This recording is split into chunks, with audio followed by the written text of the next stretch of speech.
For over 1,600 years, the Empire of Kanda has maintained not only a strictly professional military, but one based around a solid doctrine that has withstood the test of time. Core to this doctrine is the importance of well-trained, united, and standardized soldiers. Uncoupled from positions based on aristocratic rank and societal station, the Father of War built up a system where all men have the same vested interest in maintaining the values of the Empire, for all must serve the same role, and all are rewarded in kind. At the base of this well-established military system is the standard fighting man, the boots on the ground, the trudging masses that work in perfect unison to stand against all of Kanda's enemies regardless of the danger. All men, when they join, become like one another. Every man becomes a Leconis. And every Leconis is one of a bonded pair of Kandia soldiers called a Leconia. Less a formation and more the first step to a doctrine based around minimum requirements, the Leconis system is a ranked system that starts with the individual and moves up, a near entirely democratic structure on the bottom, based on merit and popularity between your fellow soldiers, responsibility in the field, and cooperation between your fellows. First and foremost are the Leconia, or a dated term for brothers. Two Leconia serve as battle buddies, and are never outside of eyeshot of each other, even during bathroom duties, brothel visits, and other such activities. The role of Leconis is absolute, and stands over all other potential ranking and familial ties. A soldier is always expected to have the side of his designated Leconis, even if it stands against the grander structure on the whole. A man may request a new Leconis only once in his entire military career, so he must be absolutely certain if he truly cannot stand the brother he's been assigned. Because of this, a man might share differences with his Leconis, but a pair of Leconia often find ways past them and instead end up becoming inseparable partners on the field of battle.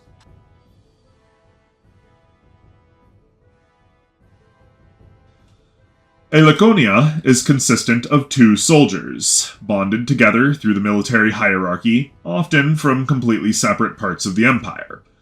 Almost all independent Leconia have a supply donkey to carry the heaviest and bulkiest of their supplies. This kilus is considered a fellow soldier that merely lacks rank and is expected to be treated as one.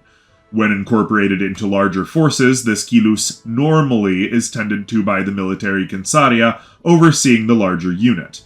However, by themselves, a Leconia is expected to tend to their kilus and keep track of it at all times, with the same due respect and attention they would give each other.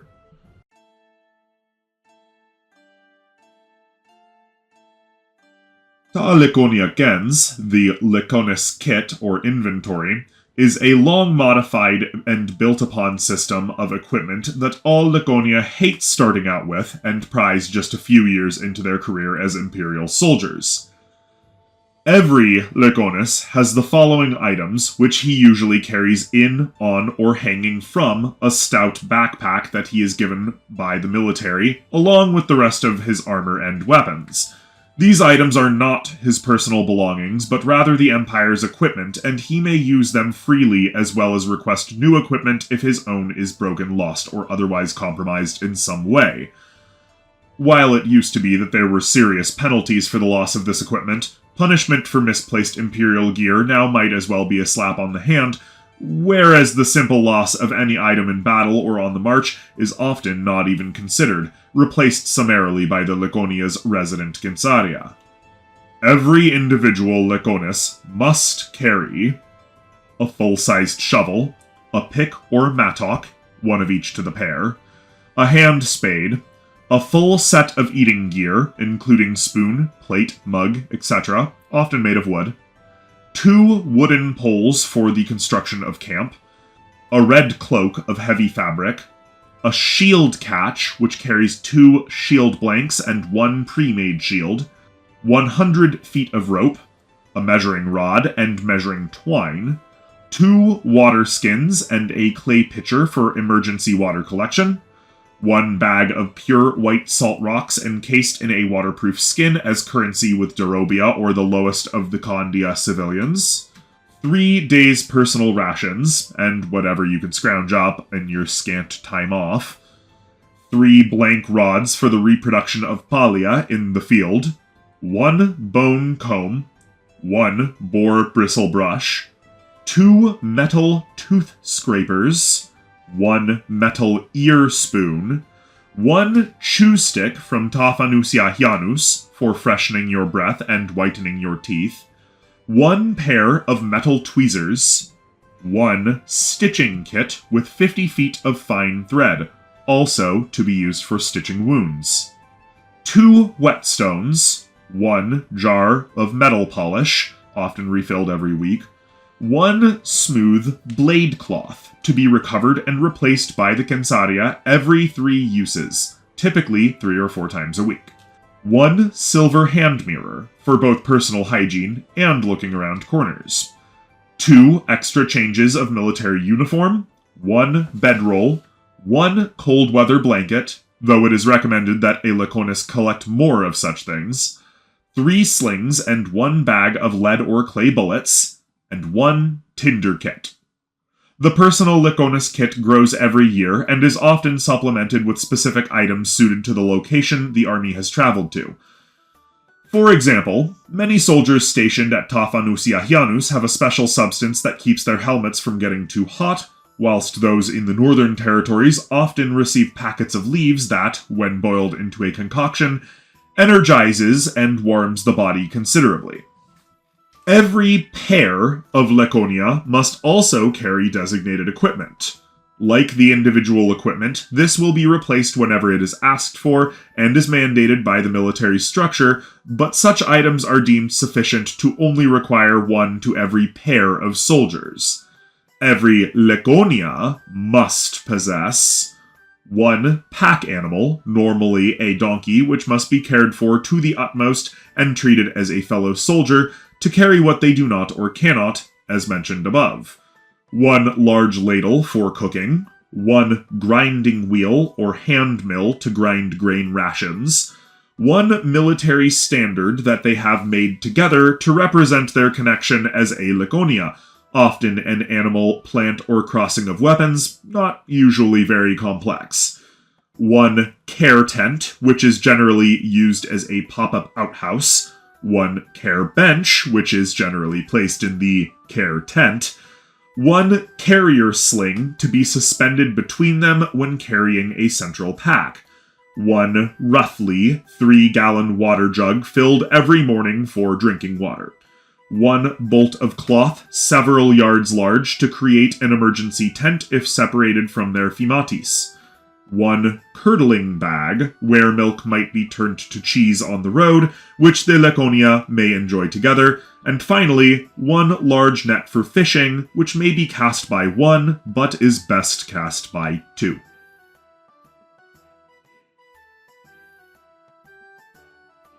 The weapons and armor that a Leconis brings to war mirror the weapons and armor of any other standard Leconis on campaign. Because of this, the average Leconis appears nearly identical to the next one in line.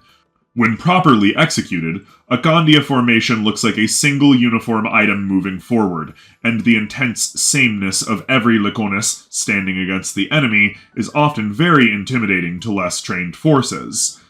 All Kandia Leconia who have finished their training receive the following: a short sword called a gradus, typically with a small crossguard and a 20-inch blade.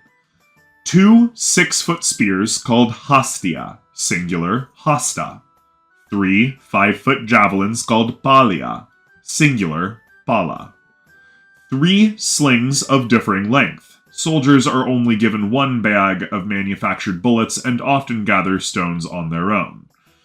A stylish personal service dagger called a paga, a gently curved rectangular shield that covers most of the body called a gutama, 3.5 feet tall by 2.5 feet wide.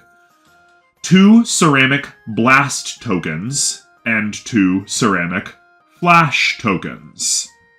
Any soldier is, of course, allowed to carry whatever other weapons they like, but it is a serious offense to be caught without one's mandated weaponry, and most Leconia prefer to stick to the standard kit for the sake of simplicity. It is not unusual, however, for a man to carry an extra sword at his hip or a customized spear at his back, just in case his state-supplied sword gets lost in the thick of combat and both of his hostia break. But this must be bought out of pocket. Outfitting granted to every Leconis includes the following: a uniform composed of a red shirt, called a tanuk, padded undergarments, and various lengths of loose cloth for repairs, normally tied around the handles of one's backpack or around free limbs. For northerly campaigns, leg coverings called tibavesia, singular tibavesa, are often provided but are not otherwise mandatory. 2 pairs of leather, open-toed shoes with hobnails in the soles called kaligia, singular kaliga. 3 pairs of heavy socks to wear under the kaligia called pislenia, singular pislena.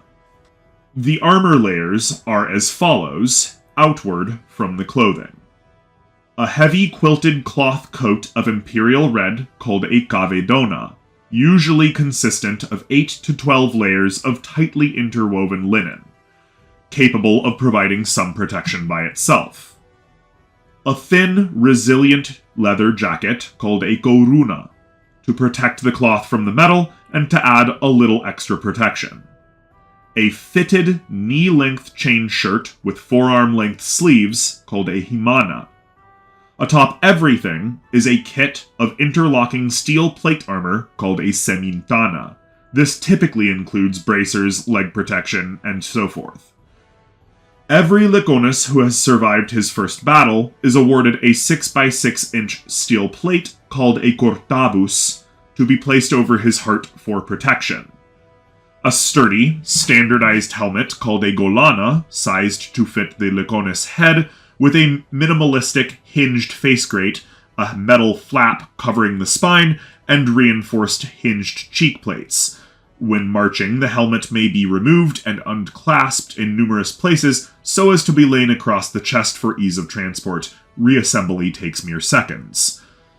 All armor is made to the specific soldier's measurements, and no small amount of capital is spent each year arming and armoring every new Leconis.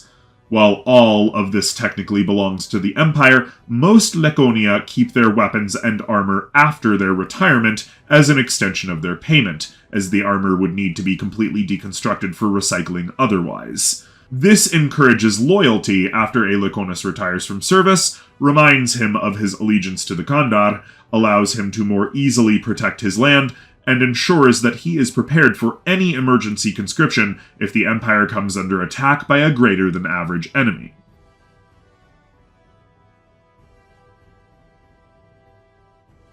While every pair of Leconia tends to have a supply donkey, the nature of their position is one of marching on foot. Therefore, it is extremely rare to see Leconia having their own vehicles, though a select few on mission from their higher-ups may be granted a cart for their kilus to pull, so as to carry large amounts of supplies back to camp. Under no circumstances is a Leconis to ride on this cart, unless completely incapacitated by his pre-existing duties.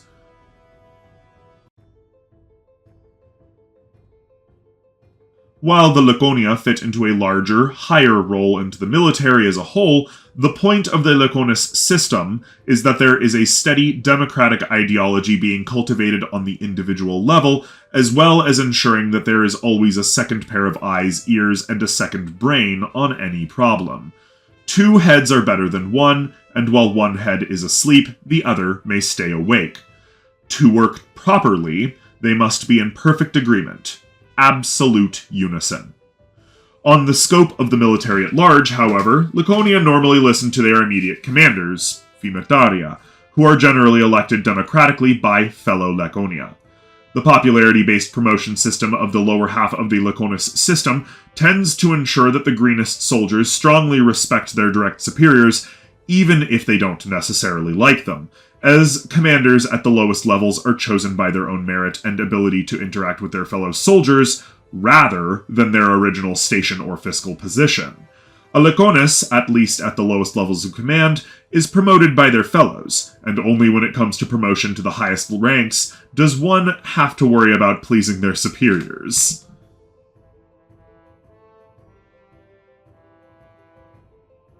While all Leconia are trained for field combat and fit into a larger formation, when it is just the pair, they can still rely on heavy back-to-back combat, utilizing their large shields to provide near-complete protection with a sword arm on each side.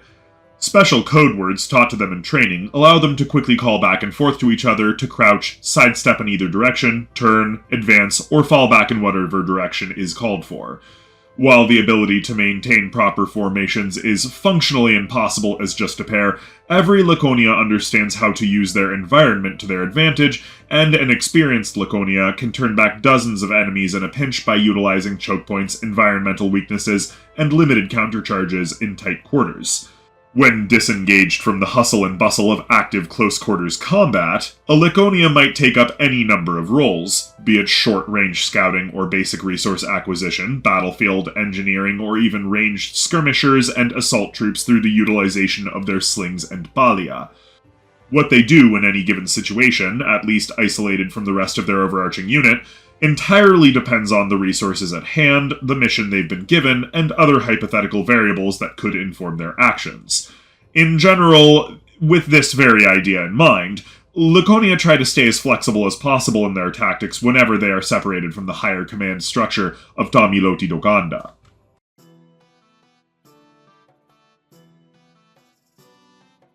All male Kandia citizens are held to the responsibility of service once they become men at the age of 16, though a 2-year allowance is granted so that these boys can be given time to properly grow into men, as it were, before they must face combat. Upon their 18th birthday, however, every young man must present himself to a local recruitment center to be weighed and measured. Roughly 50% of all Kandia men will invariably be filtered into some other form of service due to matters of talent, education, station, or skill. Mysteria, Scuderia, Kensaria, naval assets, domestic specialists, Entheria, scouts, dedicated diplomats, and so forth. After that, a certain number are able to afford their own horses for service, and so are assigned to be Equinaria, or cavalry. Those who remain are destined to become Leconia. Leconia to be are thereafter sent off to one of many training camps around the Empire, where they are put through a grueling regiment roughly 25 weeks long. The first 10 weeks are consistent of individual training, where military instructors absolutely break the young man, mind, body, and spirit. Thereafter, he is built back up again into a capable and disciplined member of tamando do Kanda.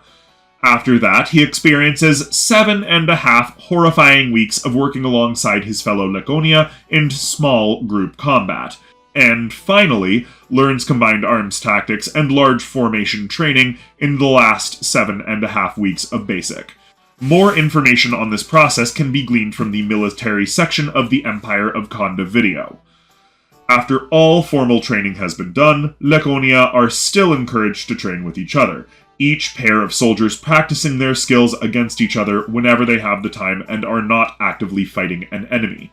Naturally, training never does end. When Leconia are not marching or setting up camp, they are working with each other to improve and/or survive.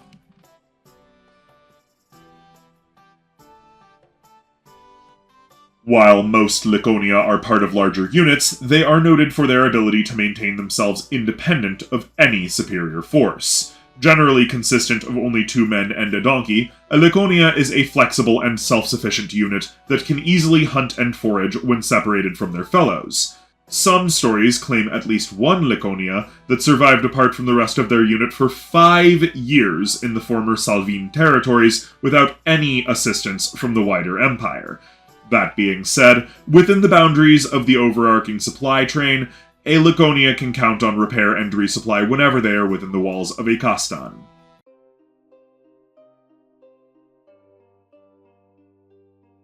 A Leconia that holds sway over an entire thematis, 10 men, is usually allowed to request a personal camp slave or freed military assistant to maintain their effects on campaigns so long as they retain the title of themataria.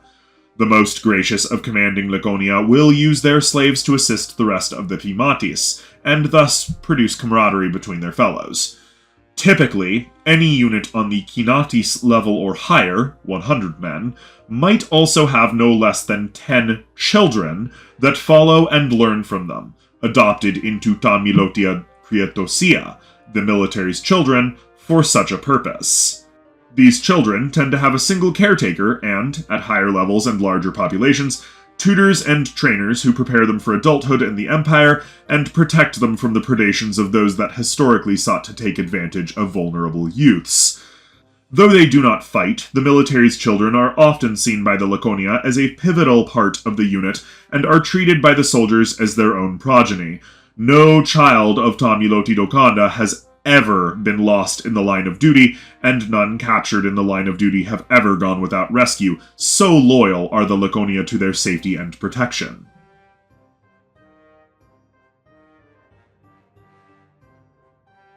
The average Leconis eats at least 2 pounds of cereal grain per day, usually wheat or oats, on top of small amounts of meat, vegetables, lard, wine, and so forth.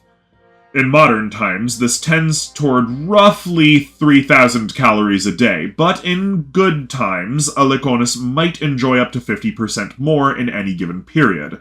Leconia enjoying these over-full circumstances often appreciate a large portion of meat with every meal.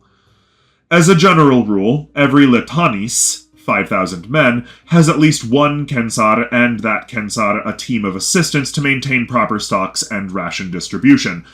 Furthermore, every Kinatis has no less than 2 prosernia to maintain the quality and storage of those stocks and rations.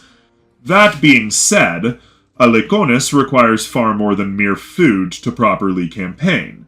Instead, the average Leconis is equipped and supported by countless small items, armor, weapons, and so forth.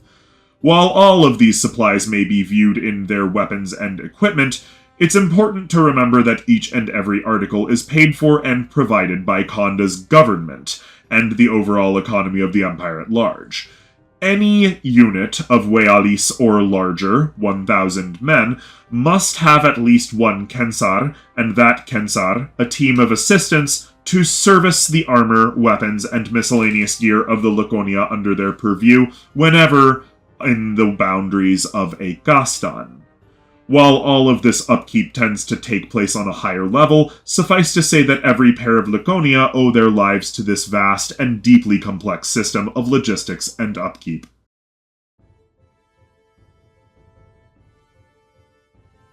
Upon turning 16, every Kandia male has exactly 2 years to register for military service to the Empire, which must endure for no less than 10 years, with only very special exceptions.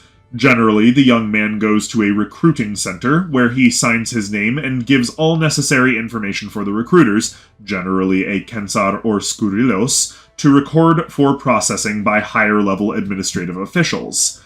After receiving a notice of determination that lists him as a future Leconis, the young man has exactly 3 months to report to a training camp, of which there are many around the Empire, where he will be given 25 weeks of standard training properly outfitted and afterward begin his minimum 10-year military career as a foot soldier in ta miloti do Kanda.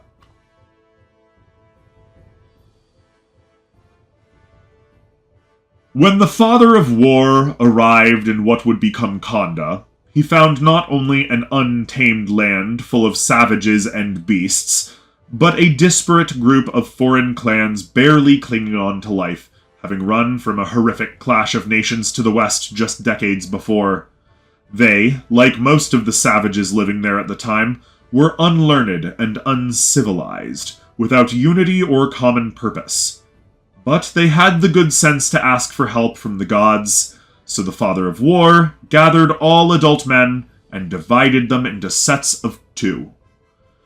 At least at first, they would just watch over each other's backs, whilst he went and committed to the destruction of those beasts and savages who would kill the Kandia in their sleep.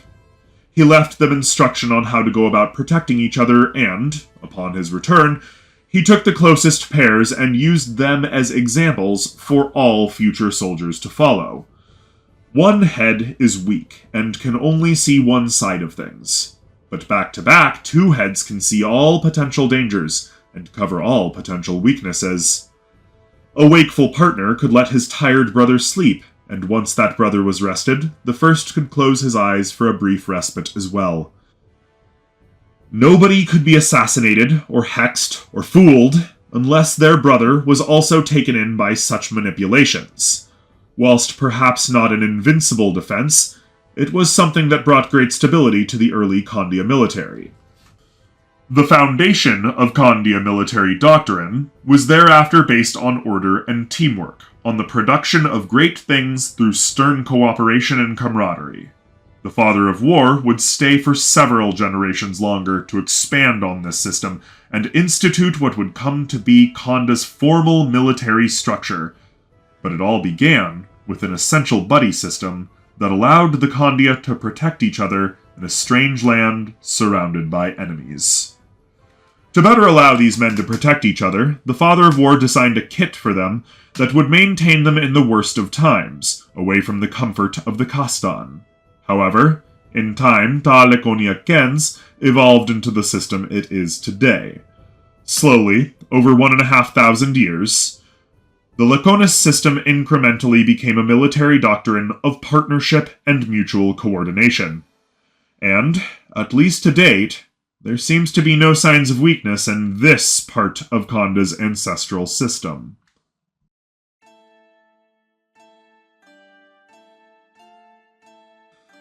All Leconia are trained to be loyal to Kanda. They are loyal to what they are taught to see as the foundation of civilization and progress across the entire world. While it is common enough that one Leconis or another has an internal loyalty to their home region, Leconia are also moved around all the time and paired up with other Leconia from thousands of miles away. They are marched across the entirety of the Empire and made to meet and talk to many different types of people. The very process by which they are pressed into this professional military structure is about representing Kanda as a whole and taking from the populace at large to protect the nation as a single entity. Every square foot of land lost to any enemy at any time is land that no Kandia citizen will ever be able to farm and raise a family upon. Any attack on even the smallest amount of Kandia territory is an affront to all Kandia, rather than just the individuals personally stricken by the assault. Because of this, the average Leconis tends to be a well-traveled, cosmopolitan individual with an understanding of faraway lands. Not just because of brief visits passing through these places to uphold order, but because they are very likely to have partners, brothers even, from all over the Empire. This allows them to think of Kanda as a nation that they belong to and protect, rather than some strange nebulous concept that they can't quite fathom, and instead keep their loyalties to smaller potential upstart lords, as seen in the petty feudal systems of the rest of the world of Tamando. Kanda is not, after all, an absolute hegemony beholden to only one man. Even the grandest of men, the Kandar himself, is merely the highest commander of the Kandia military, rather than some divinely ordained monarch with total control of the goings-on of his lands and people. And because of that, the Leconia see him as one of their own. Just as they are loyal to Kanda as a whole, they are loyal to the man that sends the orders directly from the top. Though they only reserve this loyalty for him because he is their leader, rather than their ruler. Before all of that, however, every Leconis is loyal to their fellows. The experience of battle produces the strongest of bonds, and that means that every Leconis is most loyal to his battle brothers, first and foremost. Without his fellows, the average Leconis would just be a well-armed and armored man, probably not even 5.5 feet tall. Alongside his fellows, however, any Leconis is part of a well-oiled machine of war that the rest of the world, in over 1,600 years, has not managed to break despite all of the abuse it has tried to place upon that finely tuned construct. And, of course, that machine cannot run properly if the cogs are not tightly fit together in carefully selected sets of 2. So, in order, the average Leconis' most general loyalties fall in the descending order as follows: his Leconis, his fellow Leconia, Auxilia, and logistics members in the same overunit, the military of Kanda at large, the Kandar, the Empire of Kanda as a whole, and finally, the last loyalty that any Kandia Leconis cares about: everyone else.